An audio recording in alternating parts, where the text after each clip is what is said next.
Vice President Joe Biden, known for his gaffes, the latest, quite a biggie. Newsweek is reporting the Vice President revealed the location of the secret bunker used by his predecessor, Dick Cheney, after the 9/11 attacks.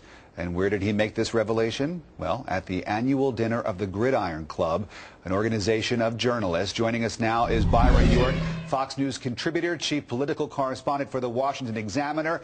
How could he give away such important information, Byron?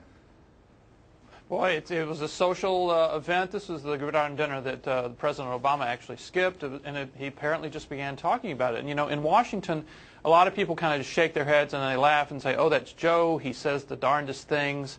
But this could be quite serious. I mean, the question here is the location of this secure area classified?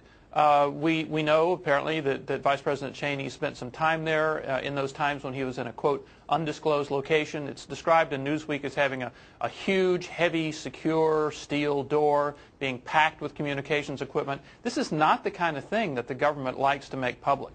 Any reaction from the Vice President's staff? I mean, they've had to sort of explain away some of the things that he has said in the past, namely after the swine flu outbreak initially took place, and the Vice President talked about advising his own family members not to get on buses or trains or airplanes. Is there any reaction now to this revelation that he sort of gave away the house with this information?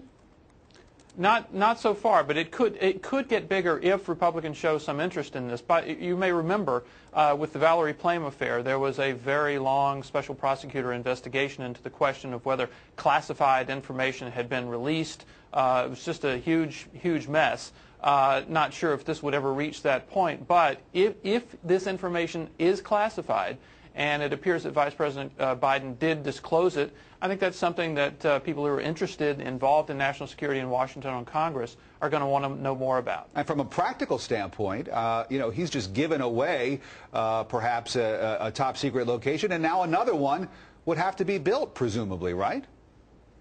Well, yeah, if the whole idea is to be secret, when it's no longer secret, it's no longer as valuable. Newsweek reports that this was at the Naval Observatory. The Vice President's home is on the grounds of the Naval Observatory, so obviously this was a very close-end thing, but it may be that they have to come up with another facility where the Vice President could go to because the cover of this one was blown. Byron York is a Fox News contributor. He's also with the Washington Examiner, and he's joining us this morning. Thanks very much, Byron. Thank you, Rick.